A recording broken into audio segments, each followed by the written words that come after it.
এক কবরের পাশ দিয়ে যাচ্ছিলাম। যখন যাই তখন যাওয়ার পথে হঠাৎ করেই ওই কবরের দিকে আমার চোখ পড়ে গেল। কবরের দিকে তাকালাম, বৃষ্টি হচ্ছিল হালকা। আমি তাকালাম, অদ্ভুতভাবে তাকালাম যে একটা মানুষ মারা যাওয়ার পর কবরে ব্যবধান কি মাটির নিচে আর একটু উপরে, এতটুকুই ব্যবধান। তো আমি চিন্তা করলাম, আমি মারা গেলে বা কেউ একজন মারা গেলে মাটির ভিতরে 5 হাত মাটির নিচে আর আমি উপরে, এতটুকুই ব্যবধান।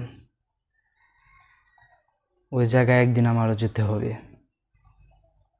তো খুব গভীরভাবে চিন্তা করলাম আর কি, এরকমভাবে যদি একটা মানুষ চিন্তা করে একদিন না একদিন তো যেতে হবে। বৃষ্টি পড়ছে, কত কি ঝড় তুফান, ওই কবরে একা। আর আমি যাইতে সময় হালকা একটু বাতাসে ভয় পেয়ে গেলাম, কিন্তু ওই কবরে কিন্তু একাই থাকতে হবে।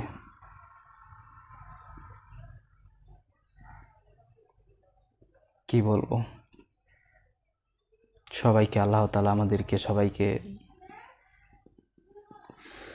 বুঝার জন্য তৌফিক দান করুক। আমিন। ভালো থাকবেন সবাই।